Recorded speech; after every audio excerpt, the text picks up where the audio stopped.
Täna on meile külla tulnud Ida-Tallinna Keskhaigla sisearst ja kliinilise toitmise konsultant doktor Susann Sündemaa.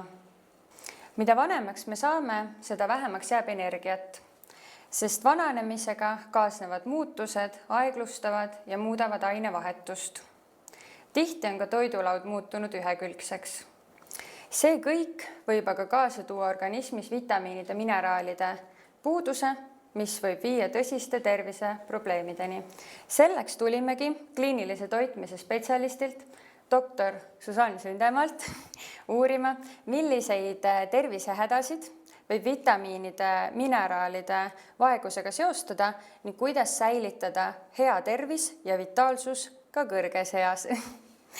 Doktor Sündemaa, kuidas vananemine on seotud vitamiinide, mineraalide sagedasema puudusega? Et juba mainitud, siis vananedes tõesti on sellised loomulikud füsioloogilised muutused, mis tingivad selle, et toidu, mida me sööme, omastamine, imendumine on juba siis halvenenud, aeglustunud ja teiselt poolt tõesti eakate toidulaud on erinevatel põhjustel siis tihtipeale ühekülgsem ja sinna juurde veel lisab oma osa see, et neil on sagedamini kroonilisi haigusi, ka mitmeid ja nendega kaasuvaid vajalikke ravimeid. Olgu siin välja toodud siis tõesti maahappe alandajad, prootonpumba inhibiitorid, nende pikaajaline tarvitamine ja vett väljutavad ravimid nagu diureetikumid, et mis võivad siis neid vajalikke vitamiine ja mineraaleid lihtsalt välja uhuda. Kas võiksite veidi lähemalt rääkida sellest, milliseid probleeme võib vitamiinide, mineraalide puudus endaga kaasa tuua?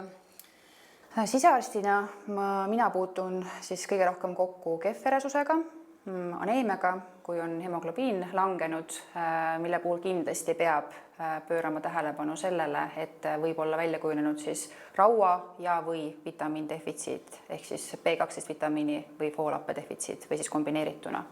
Et see on selline peamine, aga on ka seostatud kognitsioonilangusega, B12 vitamiini defitsiiti ja on mõningaid muid sündroome ja osteoporoos olgu loomulikult ka välja toodud, et D-vitamiini ja kaltsiumi vaegusest tingituna.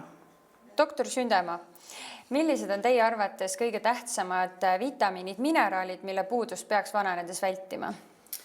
Vältima peaks siis kõikide vitamiinide ja mineraalide puudust, aga on välja toodud, et tegelikult selline uisapäisa vitamiinide lisaks tarvitamine, multivitamiinide siis nii-öelda, et ei ole põhjendatud. Aga on leitud, et D-vitamiini lisaks tarvitamine on tõesti siis tulemuslik, hea efektiga ja samuti peaks tähelepanu pöörama kaltsiumi sisaldusele dieedis ja vajadusel siis seda lisaks tarvitama, et saaks sellise optimaalse päevase koguse kätte inimene. Sügise saabudes on meie kliimas kõigi eestlaste suureks mureks viirushaigused. Kas vitamiinide, mineraalide puudus võib ka mõjutada immuunsüsteemi head toimimist?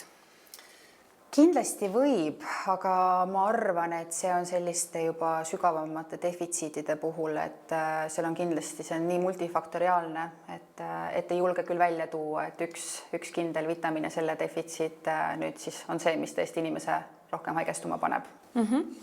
Kui te tooksite välja mõned vitamiinid, mineraalid, et siis milliste vitamiinide, mineraalide puudus võib immuunsüsteemi kõige enam mõjutada? On näidatud, et D-vitamiinil kindlasti on immuunsüsteemi reguleerimises väga oluline roll ja ka tsingi puhul on siis selliseid erinevaid infokillukesi selles osas. Kokkuvõtlikult küsiksin siis, et millised oleksid teie arvates 3 kõige tähtsamat soovitust, mida iga inimene peaks siis järgima, et vältida vitamiinide, mineraalide puudust ja sellega seotud tervisehädasid? Peamine on kindlasti siis värske ja värvikas toidulaud, nii taimset kui loomset päritolu ja teiseks ma ütleks sellise, et nautida söömist ja elada sellise põhimõtte järgi, et süüa, et elada, mitte et elada, et süüa. Ja kolmandaks ma tegelikult hoopiski ütleks, et ei pea tingimata kartma mingite vitamiinide ja mineraalide defitsiitide kujunemist, et tuleb hoida selline objektiivne meel, usaldada tõenduspõhist informatsiooni ja mitte langeda kindlasti turunduse lõksu. Aga täname teid, doktor, nende huvitavate mõtete ja kasulike nõuannete eest. Palun! Aitäh!